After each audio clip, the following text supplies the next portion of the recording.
We're continuing with our program at this point. If you can return to your seats. And you may have noticed, of course, with our assigned tables that we're mixing up different groups of people. That's very intentional to give you a chance to get to know each other. We're actually going to we have the assigned seats for this session this day. We're going to mix you up again for dinner tonight with different assignments, and then we're going to mix you up again tomorrow with different assignments again. So great opportunity to get to know people around the table, new people, maybe some people that you've met before, but please continue to engage in conversation and sharing your stories. This next session is about to begin, so I'm about to get out of the way, and I'll let Jack DeJoy it. Lead from here. Thanks very much, Keith. All right. Well, again, thank you very much, Keith. And I have the privilege of opening our next conversation, which is focused on the intersection of trust and well-being. How can we build trust in higher education through well-being? Now, let me offer a few brief comments to set the stage, and then I'm going to invite each of our three panelists, Rick Miller, Dan Porterfield, and Clayton Spencer, to describe some of the work they're engaged in to support the formation of our students and lifelong wellness. And after about 30 minutes of conversation, we'll open it up to all of you for questions. So I want to thank Clayton, Dan, and Rick for bringing your insights to this conversation. I look forward to our discussion. Just a little bit of a context setting. When it comes to trust in higher education, we're confronting a complex and nuanced picture. One starting point, we're seeing declining trust across our institutions. The Edelman Trust Barometer is an important study each year into the state of trust in our world. They look at issues of trust from different perspectives, assessing how the public regards different institutions, businesses, NGOs, media, government, giving us a comparative sense of how these institutions are viewed nationally and globally. Over their 24 years in producing this report, they've identified a number of different trends. This slide gives you a snapshot of the themes they've explored in this period of declining trust. This year's report focused on national and global responses to innovation and emerging technologies. Over these years, the Edelman Report has found deficits in trust across many of the issues they've studied. Many of our institutions are facing challenges when it comes to trust. Their 2022 report described an overarching theme: distrust has emerged as, in their words, society's default emotion. More than half of people said they will distrust something until they are given evidence that it can be trusted. So how do colleges and universities fare in this overall landscape? Well, when it comes to some metrics, some perceptions, the scope of the challenge can seem significant. This on the screen is a 2023 Gallup poll that shows that over the past 5 years, a 12% drop in trust in higher education among those who express a great deal or quite a lot of confidence in higher education. But there is a more nuanced reality once we go beyond the headline. This is a picture of the full Gallup poll, and here you can see a drop in public trust across institutions over the past 5 decades. We're seeing trust decline across institutions. Yet in higher education, even with our decline, as you can see, we remain among the most trusted institutions. So there's reason for hope and important work we can build on. And you might be wondering about the concerns that we've all heard about partisan differences among trust. And here too, there's a more nuanced picture. We've seen an inversion in the perceptions of higher education among those who lean Republican compared with those who lean Democrat. You can see the shift here over this recent decade, a period marked by the Great Recession and the rise of the anti-establishment Tea Party. But we know this doesn't tell the whole story. A colleague of mine here at Georgetown, Chris Miller, developed this next slide. Chris, many of you may know, spent over 2 decades at the Education Advisory Board, guiding their higher ed team. When asked a different question, can you get a high-quality education at an affordable price, Republicans were more likely than Democrats to agree with this statement. And when asked, does your immediate family need a bachelor's degree to ensure financial security, we see Republicans and Democrats agree at about the same rate. The picture of a partisan view of higher education becomes more nuanced when we take these factors into account. So again, this is just a bit of the background context when we talk about trust in higher education. And for this conversation, we want to focus on how we might strengthen trust in higher education through a focus on well-being. This has always been an element of our mission. We are dedicated to the formation of our students. We have built campus communities around this idea of formation. And in this moment, we have an opportunity to share and deepen this work, to hear our colleagues articulate the mission of the university as central to the well-being of our students and society. The importance of mental health and well-being to young people has been well established. The onset of most mental health disorders emerges during the teenage years through a person's mid-20s. We're welcoming our students to our campuses at moments in their lives when interventions around mental health and well-being can have a profound impact. And we provide a foundation for personal development that can have a lasting impact throughout a student's lifetime. A little later today, you'll hear from 2 colleagues here at Georgetown about a program that was launched nearly 2 decades ago to integrate well-being into the classroom. And we call this our Engelhardt Project for Connecting Life and Learning, providing resources for faculty to design courses that intentionally integrate conversations about wellness into the course curriculum, allowing students to more deeply connect with what they are learning in these academic settings with the experiences of their personal lives. And as I said, we'll hear from one of our students and from a colleague, Jocelyn Schultz-Lewis, a little later in our session. For this conversation, our colleagues will offer their insights on some projects that have emerged to support well-being on our campuses. Rick will speak to insights he's gained from a series of interviews about the role of higher education. Clayton Spencer, with her long career in higher education administration, most recently brings 11 years of experience from her time as the president of Bates. We're going to go a little bit deeper into the work that Bates has done, the innovative work that they've done in engaging their students and alumni. And Dan Porterfield, former president of Franklin and Marshall, has led the Aspen Institute as its president and CEO since 2017. And Dan can speak about the rich context of residential life in our campus communities and some of the work in which he's been engaged. So I'm going to now join my colleagues here, and we'll get started in a conversation. We'll go for about 30 minutes, and then we'll open it up to all of you. All right. So we'll start with Clayton. Clayton, we had a beautiful presentation from one of your colleagues at Bates just a little bit earlier this morning. And I know this is something that I've had the privilege to hear you talk about over the years. Why don't you take us a little bit deeper into the work that you've been engaged in? Sure. And I do want to thank Mary Ann for laying out the program elements, how it operates, and what the fundamental theory and design of it are. So that I don't have to go back through that in a much less vivid and organized way than Mary Ann did. So thank you. So I thought what I'd do is just gloss a little bit of the few things that I think are important in the internal logic of the Purposeful Work Program as we developed it at Bates, and as it relates to some of the themes that are emerging here today.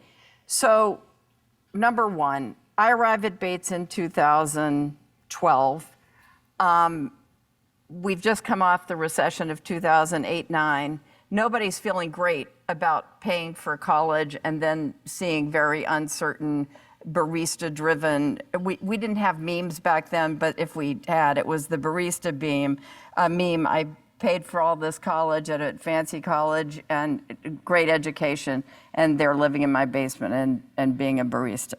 So, but actually, fast forward that, and the elements that we were dealing with then in a very reactive mode to a financial crisis are much deeper. I mean, I think we can all agree that we live in an age defined by complexity, uncertainty, and very rapid change. And if you doubt that third one, just think about AI. You think you're getting up a response to AI, and before your committee gets its charge drafted, we're in a new generation of it.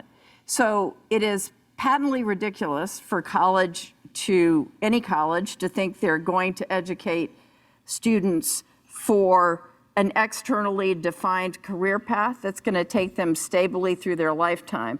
I love the Quest program that Angela shared showing that pathway, but actually the squiggly line path that she showed that was talking about the development of the program more resembles how individuals are going to be getting through life. So what do our students need when they graduate?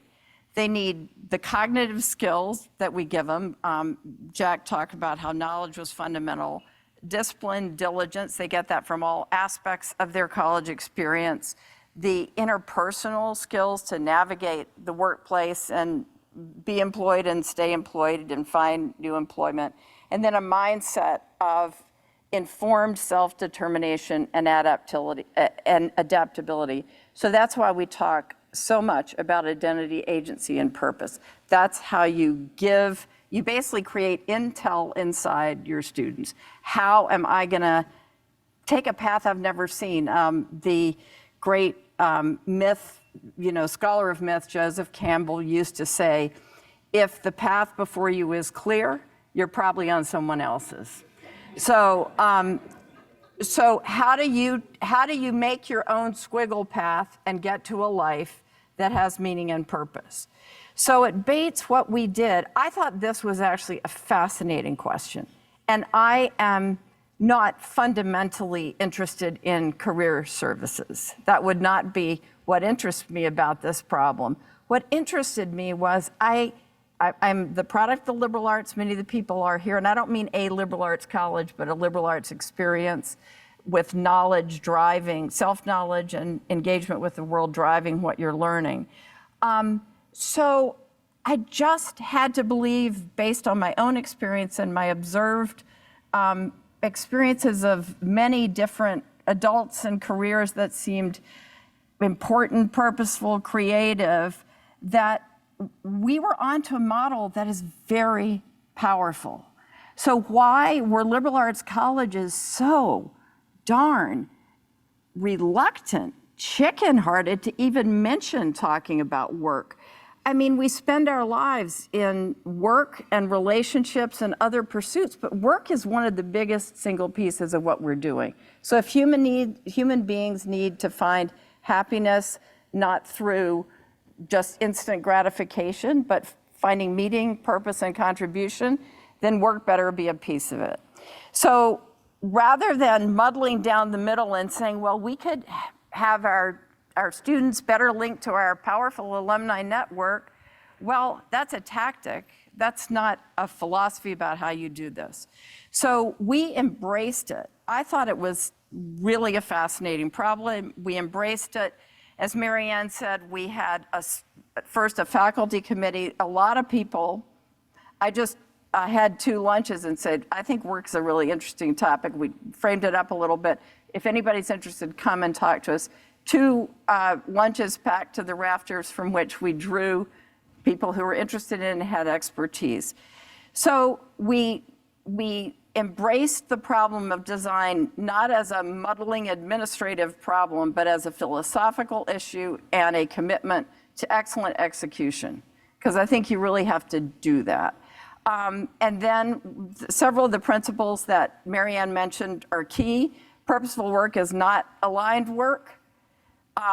It's not do-gooder work. It's work that aligns with a person's interests, strengths, and values. So you have to start with students and say, how do you figure out what matters to you? How are you going to pick the experiences you're looking for in the world if you don't know what matters to you? And you have to work with them, tease out what matters to them. They don't fully know what matters to them. They're just at the beginning of college. We start that. then how do you create the experience, scaffold them with cohort support, with support from the adults on campus, the professionals, and work through the experiences and cycles of exploration. I'm going to have this summer internship. Exploration, reflection. How did I think about it? Well, I didn't realize I was going to be at the copier for 2 weeks, but it's worth it to me if I'm learning about this whole world. Or not only was I at the copier for 2 weeks, but I really hated the whole office and the culture, and it's not anything I'm interested in. Well, adapt out of that one, or if you were in the first one that you liked, get out of the copy machine eventually by getting the further experiences and education you need. So we developed this program, which has all these elements that Marianne sort of gave a visual of. And then we decided, you know, it would be great if we could test this beyond our own logic and the boundaries of a liberal arts college. So we paired up with Gallup and wanted to specifically test the importance to college graduates of all generations. There were Gallup's panels, not just liberal arts graduates, college graduates, some in their 60s, some in their 20s. To what extent did those college graduates reflecting think that it was important to find purpose in their work? 47% said it was extremely important, and 36% said it was very important. So that's 80% of people saying, this is kind of what I'm there for. This is what it's about. But only 50% of people said they found it. So there's a big purpose gap. You've got 50% of college graduates saying they didn't find it. So we know we're onto something. And then just a few other highlights. It turns out that if you have structured ways of working with students on learning, thinking about their interests, strengths, and values, they are far more likely to find purpose in work. So looking at some of the methodology.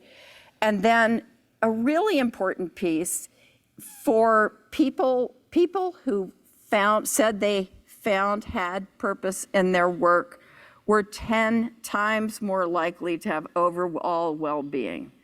So this was part of our approach in this domain, and it's infused throughout the student experience and the curriculum at Bates.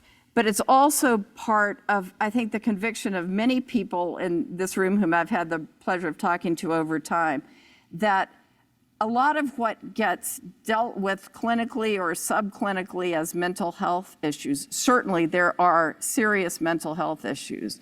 But if you try to design intentionally up front and execute fabulously against that design, the upfront entry into a well-scaffolded student experience is a huge part of creating overall well-being and not having, I mean, when a student came to my office hours, and they come with some wild stuff, and this student said, we got to have more counselors. I couldn't get a session, and I said, I'm so sorry. And she said, yeah, I didn't get in one of my courses, and I called the mental health clinic. And I'm like, well, there might be other ways we could address that. So that sort of displacement, not in any way negating the mental health issue, but bringing the frame forward, constructing experiences up front, and focus on overall well-being. So I will stop it there and let you ask the next question. Thanks, Clayton. And Dan, I think there's some resonance with some reflections I know you have regarding how to create the most positive environment, most supportive environment for the development of young people. Prior to your arrival at the Aspen Institute in 2017, you had more than 3 decades of engagement in the lives of young people on campuses. And you reflect on some of this in a new book that's going to be coming out this spring that you've been working on, Mindset Matters, The Power of College to Activate Lifelong Growth. Give us a sense of how these pieces fit together in your mind. thank you. I can't help smiling for a couple reasons. First of all, I attended Georgetown University, as did my wife, Karen. We met here. And every time I step on this campus, I feel this sense of being at home. And the flood of lessons and memories and mistakes to have learned from, relationships, is just so powerful. And that, I think, is probably something that all of you are working to make possible for all of the students that come before you. And that is a really great calling. That is really worth it. And I thank you for that. The second reason it makes me smile is that Jack first asked me that question when I was 19 years old and he was 23 years old or so. He was a hall director of one of the residence halls on campus, and I was applying to be a resident assistant. And it was a job interview, and I can remember it like it was yesterday. And in the course of answering that question, I'm sure I said something about building community, responding to individual students' needs and hopes, and being a good role model, which is what I think that role is all about.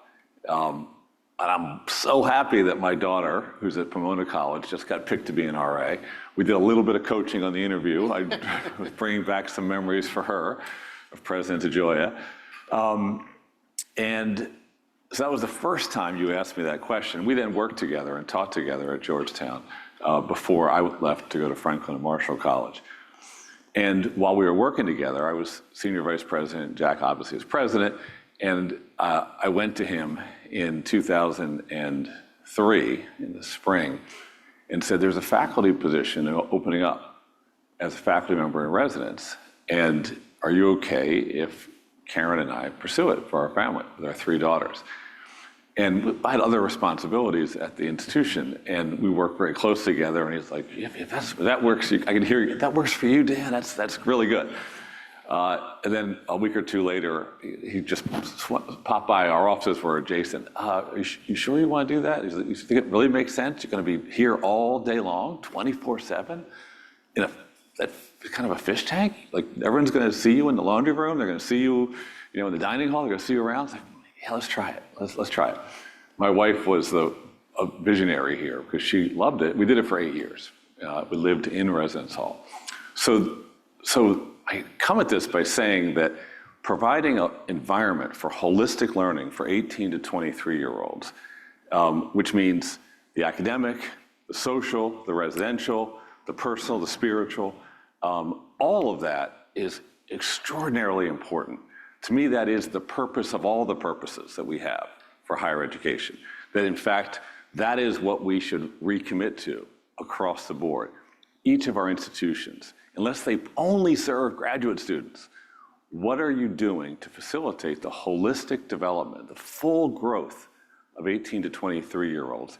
And how can you connect the dots among the different assets of an institution so that those students perceive themselves to be in an endeavor of personal and collective growth that the whole institution is aligned behind? That's very hard, I understand that. But that is actually what is called for right now, more than almost anything else. If you think about the needs of 18 to 23-year-olds in our country, you think about the attack on higher education, it's coming from a lot of quarters that are misguided. It's a woke brainwashing machine. No. It's a reinforcer of the status quo. No. It's a place where kids just pay for the party. None of those critiques are actually true across the landscape. There's elements of truth, perhaps, strands within a single campus to be worked on. But actually, what we have here is a set of institutions that collectively represent a system that is the envy of the world for facilitating, at its best, the maturation and growth for long lives of continuous adult development of 18 and 23-year-olds. So I see the residence hall experience as an essential part of that. Last point, Franklin and Marshall College, we created a college house system, and it really worked, where faculty got involved in the residence hall, where classes were taught in the residence halls, where students actually built the governments of their residence halls, each one on a different model. In my book, Mindset Matters, I write about a group that created one government in one of our houses and how they did it, what they debated, and what came out of it. So as a last point, maybe, to answer that question, each of us have the opportunity to facilitate that growth of agency and identity within the individual and the collective. And we have to fight, right now, we have to fight for the legitimacy of that calling, because it is not being supported in the broader society the way we would like, and we have to go out and make our case and build allies. Or I think what will happen is we'll see further cynicism about the value of this experience. Thank you. Thanks, Dan. And Rick, you led a project to interview some influential and diverse leaders on the question, if you could change one or two things about higher education today, what would they be? Can you share with all of our colleagues some of what you're learning from the process of these interviews? Sure. Excuse me. Trust has never been more important in my career in higher education, and has never been more at risk because the stakes are so high. And I've come to the conclusion that trust and respect are two things that you can't give away. And in some sense, they need to be earned by observation of a person under stress to reveals their values. When I made 9 international trips in 2019, just before COVID hit, and actually 2 of them in 2020. When I'm on another continent, I often try to have dinner with people there and ask them 2 questions. How do they treat their children in that society, and how do they treat their elderly? Because as you understand how they view that spectrum of life and how they respect their others, you have this true sense of family as what it means to be human. Also, that it turns out humans everywhere have a necessity to make sense of the world. This is how we get by. There's this interesting book by Daniel Kahneman, Thinking Fast and Slow, which basically shows that shortcuts have played a really important role in the evolutionary survival of humans. If everybody on the freeway is stopping, there must be some reason to do that, so maybe I should stop too. You don't do the math to figure it out from evidence. Make shortcuts. And so stereotypes play a really important role, particularly when you don't understand another culture.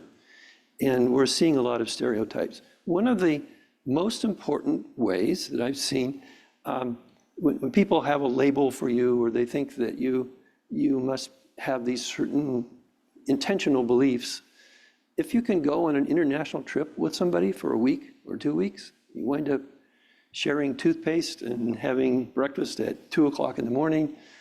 Those stereotypes are just meaningless. It just melts people. I know one of our coalition partners here, actually in tenants, is Minerva College, which has sort of capitalized on this, sending students on trips to other cities multiple semesters before they graduate.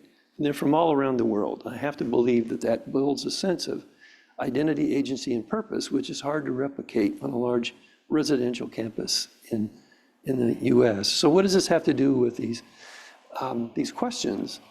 I think we have to build trust with the people who don't know much about higher ed, whose engagement and investment matter. And since 2/3 of Americans don't have a college degree, and their understanding about this is secondhand at best, we need to reach out. We need to change our narrative. We need to take the initiative. And it needs to be built on their firsthand experience with understanding that our primary mission is the well-being of their children. I think if that was the way we were primarily perceived, we would be in a much better position in terms of building trust. And it shouldn't be hard because it actually is our primary mission. So we need to be more authentic. So what can go wrong with this? Well, one of the things that seems kind of clear, again, from having been at 5 different universities over the decades, and it's true everywhere that I've seen, I'll just pick on our friends at the University of Michigan for a minute, because I've been really close to a lot of friends there. There's an engineering quad, and I'll not talk about Dearborn, I'll talk about Ann Arbor, okay? There's a very large engineering quad on the campus of the University of Michigan that has all of the engineering faculty there. There's a building for electrical engineering. There's a building for mechanical engineering. There's a building for chemical engineering. It's like all these little little subdomains. And if you run into faculty members who've been there for 30 years, it's not hard to find someone in electrical engineering who's never been in the mechanical engineering building. Isn't that interesting? And if you ask them who they had lunch with, they had lunch with somebody who has a PhD in the same field as they have a PhD. They probably have the same books on their shelves as that person did. Who we talk to, who you have lunch with, actually is very telling in terms of how we build trust. When I was president at Olin, we didn't have a whole lot of alumni at that point, so we had every student to our home for dinner every year in small groups. So that meant like 35 dinners a year at our house. But you'd see the same kids come back with the idea of understanding who they are, making direct connections.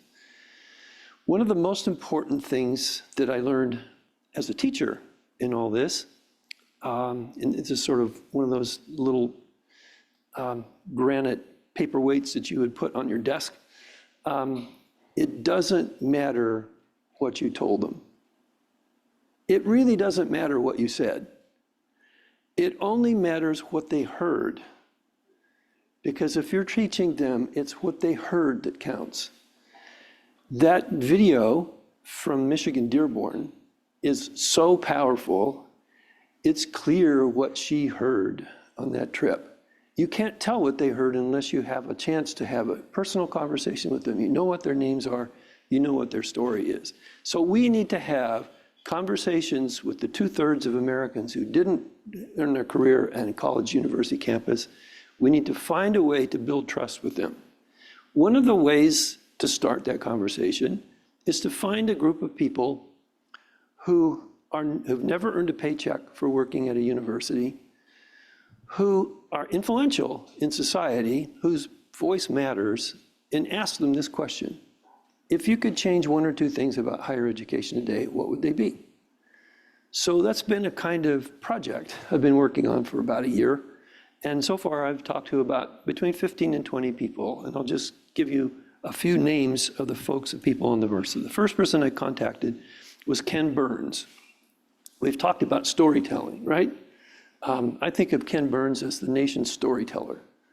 And he's a great friend. He's really willing to be contacted and engage with us. And so I asked him, so if you could change one or two things about higher education today, what would they be? His primary passion is about our role for telling the truth, for making sure that what we focus on is true, and is true in context and in depth, and is authentic. If you've ever seen his documentary films, you know what I mean. He says, don't give up on this mission. I talked to Norm Augustine. You probably don't know who Norm Augustine is. Norm was a commencement speaker at Olin some time ago. Norm is the former CEO of Lockheed Martin, the largest defense contractor in the US. He's also been very influential to different presidents in the country. I talked to Doug Rauch, who is the CEO of Conscious Capitalism and at once the CEO of Trader Joe's, so this is a completely different spectrum. Those of you who are on the leadership of this coalition know that we had him as a guest in October in our Chicago meeting at O'Hare. And one of the things that he told us was, and I think in love, because he really cares about higher ed, he says, most of his friends in the business world tell him that they would not feel comfortable visiting a university campus because they're quite confident that their views would be viewed as conservative and unwelcome. He says it's not necessarily how he feels, but he says a lot of his friends, if you're going to have a stereotype about higher education, that's one of them. I talked to Scott Gibson, who's the founder of Sequent Computers. He actually mentioned something that Clayton just mentioned about what happens to college graduates. He apparently was involved as the head of the Portland, Oregon Community Foundation, and they did a lot of studies with K-12 education parents. And they did a survey of what parents thought the value of sending a child to higher education would be. And he said one of the top 5 expectations of parents was that if they got a degree from this college, their son or daughter could be a barista at Starbucks. He says, you have some work to do. Getting expectations right. I talked to, I'll read all of these, Carol Dahl, who's the executive director of the Lemelson Foundation, Greg Stamopoulos, who was a really influential person for me. He's Nigerian born. He recently got the Ellis Island Medal as an immigrant. He was the CEO and chairman of a company called Stanley Consultants, which is a large multinational engineering consulting firm. How Tai Tan, who is an Olin parent, who's a now retired Ford Motor Company executive. And I'll stop with, this will be the last one because there's a long list. How told me, if you want to earn trust, you need to be aware of why students go to college, what the parents expect for them to do, and what their transition from college is like. So I said, great. And you know, Howard Gardner and Wendy Fishman, who've been speakers at our group before, wrote a book recently called The Real World of College. And what they found out was at least half of college students, based on 2,000 interviews over 10 college campuses in 7 years, tell you the reason I'm here is to be prepared for my first career. It's actually not to find purpose and meaning in the world or to discover a new planet in another solar system. I want to get a job, okay? He says, pay attention to that, honor that. That's not something that is dishonorable. This is why they're there. And then he says, what's that like? So we sort of walk through what it's like at Ford.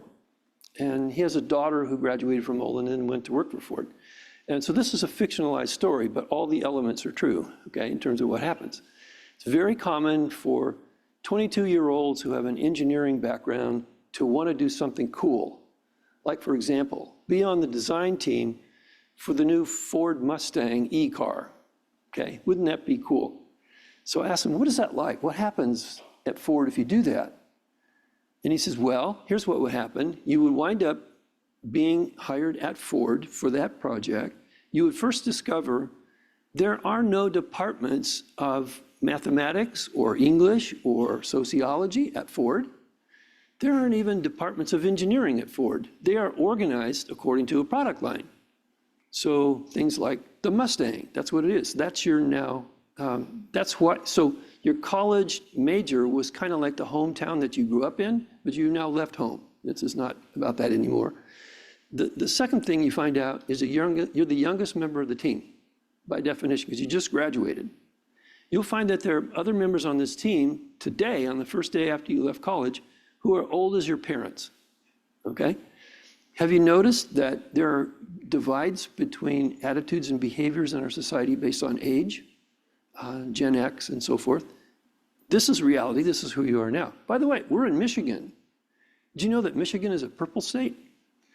Half of the people on your team voted for President Trump, okay? How does that enter into the equation? Well, your job on day one is to figure out how to earn the trust and the respect of this team by bringing people together across these differences of age, of culture, of geography, to identify a compromise solution to the design of a product that can be built on time and on budget that would excite the customer. If you can't do that, within 2 years, you won't be here. So my question to you, Mr. College President, how does your education prepare students for that? That's why we take all these different courses. And he says, you know, the least important thing in this project is having the right answer in the back of the book. And he says, that actually doesn't persuade anyone. The hard part is building the trust and being persuasive and bringing people on target. So how do we do that? Okay, our hope is to build I'm going to call it public advisory council, people like this who are not themselves faculty members in universities, to help us hear what we need to hear, not what we want to hear, help us find strategies in order to bridge the gap in these concerns and to rebuild trust. So this is going to take time. There are no guarantees. We did this once. This is not my first rodeo in this. We did this at Olin and trying to figure out how to prepare engineers that are not already being prepared by Berkeley and MIT and so on. And one thing happened which I had never expected, which was really important. What we found is that not only did we get guidance and advice, we built advocates. Because they don't spend much time talking to college professors either. And when they actually had a chance to talk with us and find out what we were really about, the stereotypes began to melt, and they began to feel more comfortable, and they became strong advocates for what we do. Thank you. Thank you, Rick. Clayton, as you hear Rick reflect on some of the interviews that he had, if you were to call you for an interview in the coming weeks and were to ask you those same questions, what are the one or two things you might change about higher ed? As you think about the purposeful work project that you described at Bates, Sure.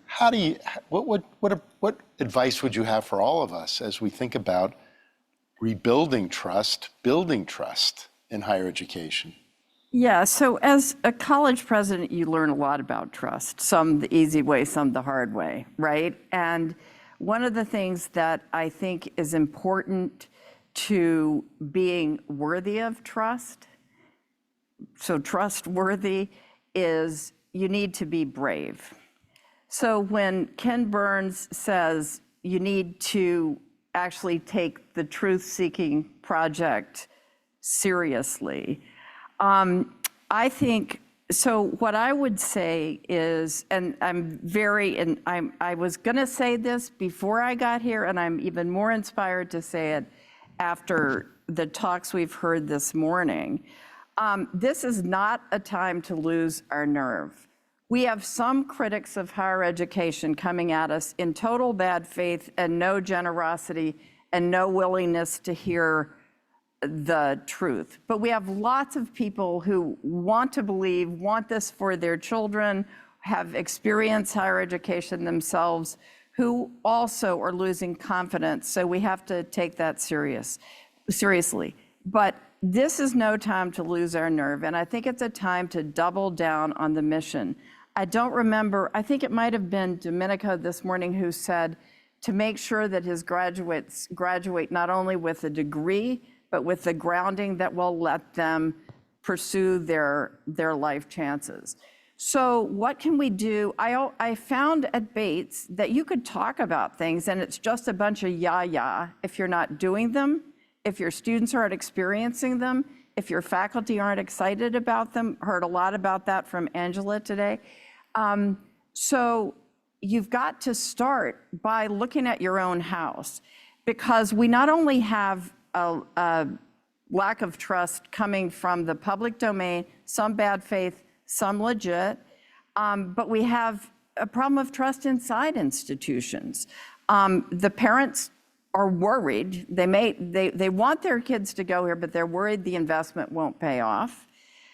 We have faculty who don't trust the administration. I never knew I inhabited like the evil empire until the administration is always capitalized and in quotes.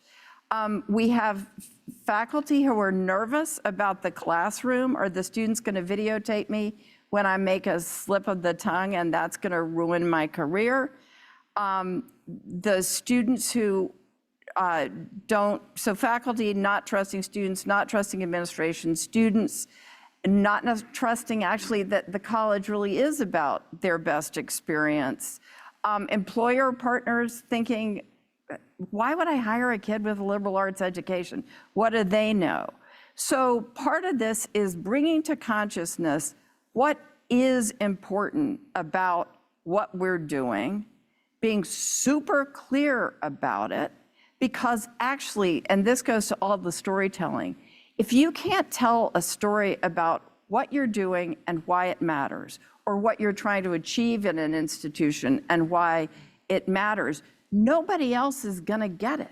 It's not, our students didn't know how to interview before purposeful work because they were having this great experience, but it takes seeing the pattern. They didn't have basic pattern recognition about how this education was setting them up to be the agents of their own destiny, or less gloriously, drive their own bus through life on their squiggly path.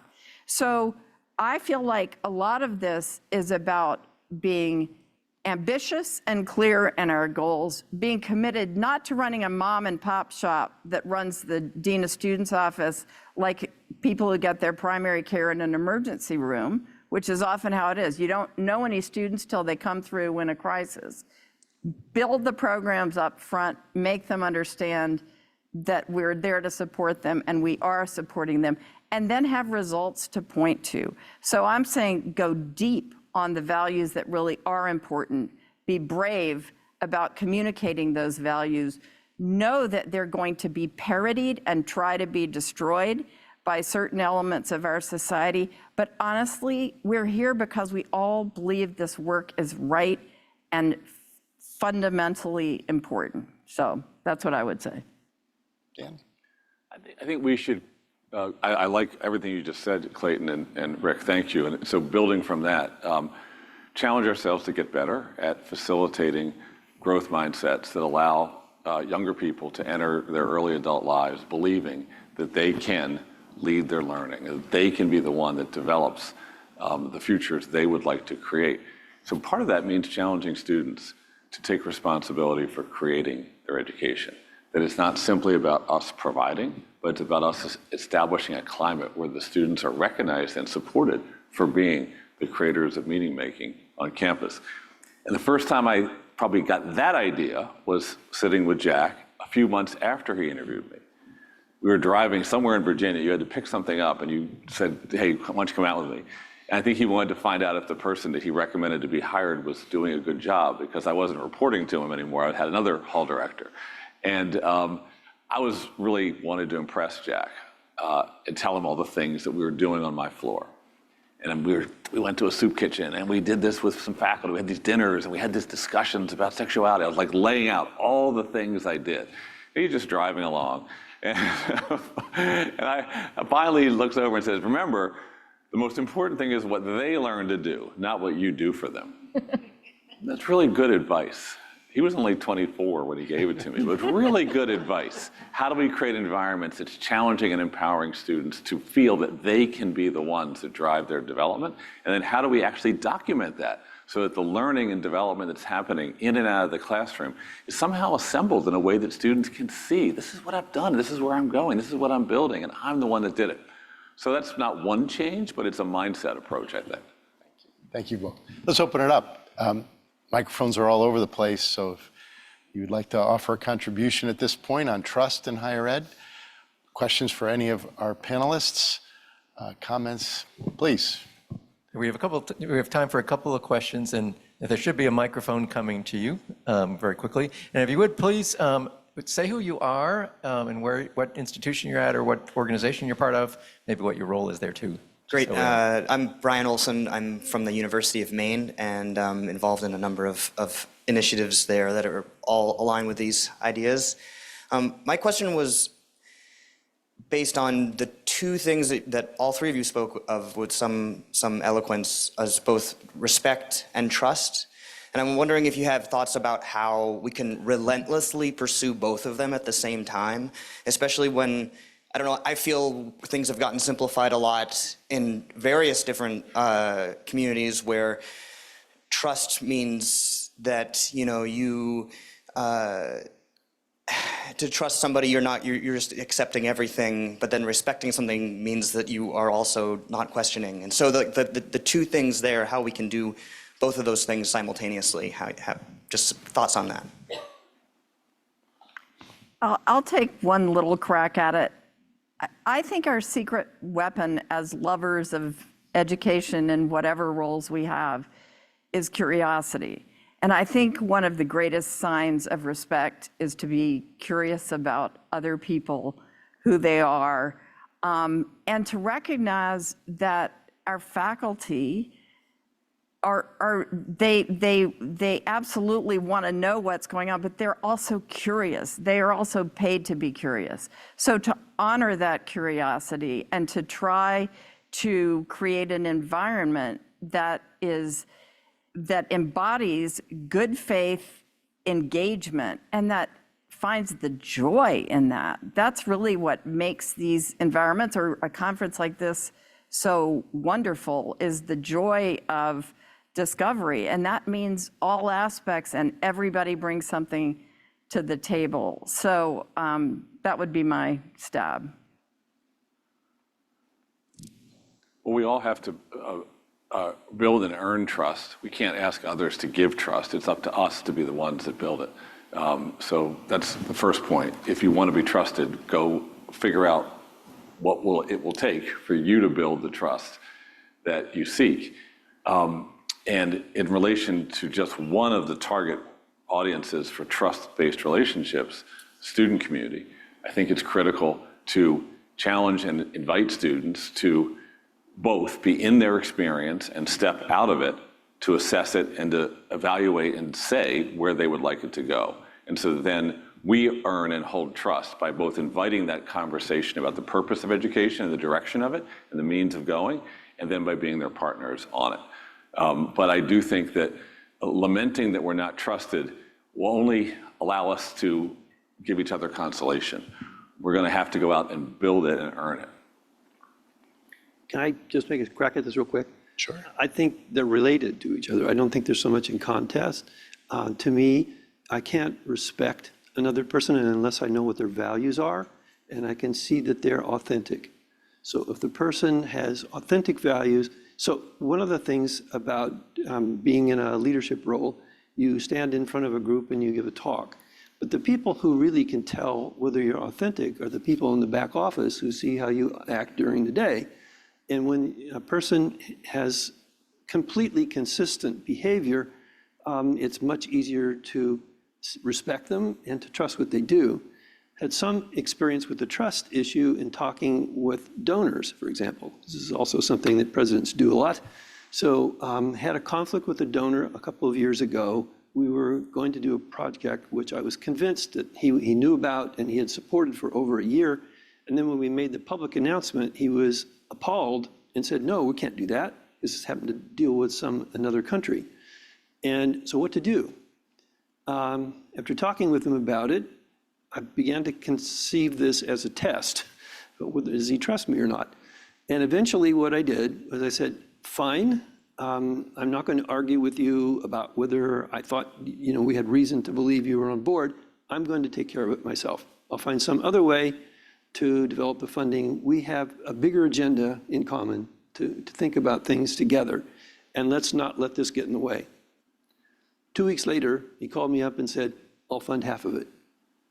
I think he was testing to see whether I was there for the money or whether I was there for education. Everyone has to go through, if it doesn't cost you anything and it's all about self-interest, it's very hard to trust the other person. If the values are authentic, you're willing to make a personal sacrifice in order to get there.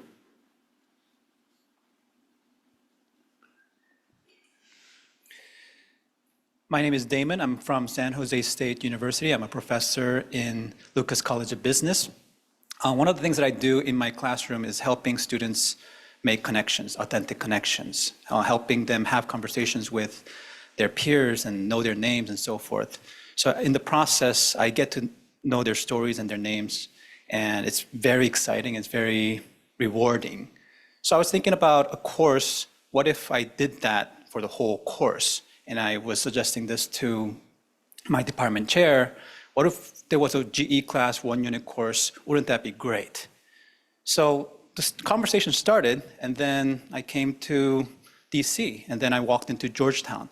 And I picked up the Hoya's paper, and there was this thing called Hoya's Connected, and they were doing exactly the same thing. It's a new course that started in spring.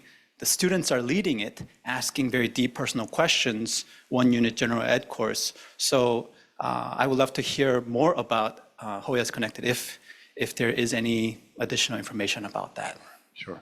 I have a few colleagues here who will be able to provide a deeper dive into that while you're here over the course of these next 2 days. I think we have time for one more, John. Keith, thank you. Hello, my name is Simone Liang. I'm a student at the University of Florida, so I guess my role is to do my assignments and find a job and all the things you listed earlier in the panel and do the assignments that are due at the end of the week. But I had a question about building trust with students. I know we talked a lot about today about building trust with outside stakeholders. But I think building trust with students is a great way to engage also their families and the everyday American family who's contributing, of course, to probably most likely public schools. So how can administration build trust with students and engage them more, not just through like surgical surveys asking about like their perspectives of their courses, but like how can they actually engage face-to-face with students, student government representatives, things like that, in a way that feels authentic and to build trust with the students and their families? Dan? Well, I think there are probably many here who are doing exactly that. And certainly for the three of us coming from a liberal arts college background, the engagement is built into the fabric of it, so that you couldn't not engage in a way. If you did, you would almost have to go into isolation because everything is so enmeshed in the smaller institutions. At a bigger institution, of course, it presents different challenges. And I think that one of the most important things is that the institution's leadership, in partnership with the faculty and the staff, can establish as an ethos, as a cultural component of the place, a value, continuous and enduring, that one of the ways the institution will facilitate growth is by building trusting relationships so that students can take the risk of growth. And that requires a cultural move at the level of something as big as what you have. And I'm sure there are colleagues here that are doing that. One of the ways the Asp Institute is working on that is in partnership with the Kern Family Foundation, and Chris Strosky is here, where we've created together a new fellowship for new college and university presidents, and we'll pick 20 a year for, we hope, 15 years, to give them the experience together of asking, how can we, on pluralistic campuses with many competing priorities, how can we foster holistic development, character formation among students with emphasis on undergraduates? And while that's only one answer to your question, I do think the responsibility for what you're asking about does reside in the leaders of the institution, the leaders of the faculty, the deans, the president, the provost. I really believe strongly that if those leaders are not setting that tone, that it will be anecdotal throughout the rest of the institution. Anything you want to add, Clayton? I think, I think it's a lot easier on a small campus, but I think it begins with our being brave towards students too. I think there are a lot of administrators who think, oh my gosh, we're gonna get murdered on social media while we spend weeks crafting the third clause of our official statement. And so you have to develop relationships up front so you can call students in when something happens, but better yet, involve them in the process of working together. I think one of the joys of being in this industry is, if you will, is the kind of relationships that come from collective work. And this is a cultural institution. Colleges and universities they're cultures of persuasion. That means you work together to develop ideas, et cetera.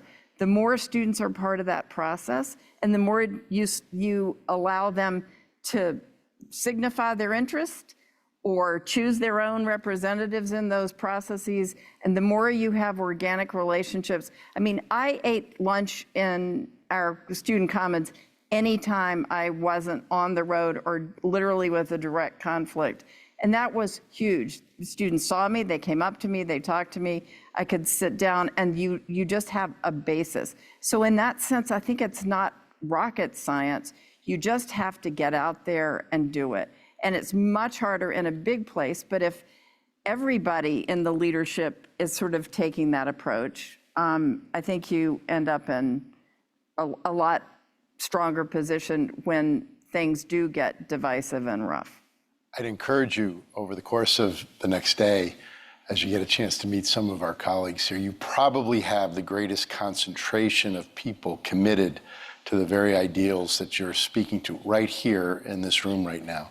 And I'd encourage you to get to know some of them and pursue your questions with them. And with that, I'd ask you to all join me in expressing our appreciation to our colleagues.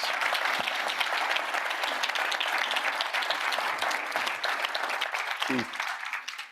Thanks so much to all of you. That was a fascinating discussion. I know there's a lot more questions out there. I wish we had a lot more time to pursue them, but I hope you will connect with these people throughout the day today and hopefully tomorrow as well to ask your questions, to get more insights, to see how we can all work together to make the progress that we really want to make in rebuilding some of the trust in higher education and respect.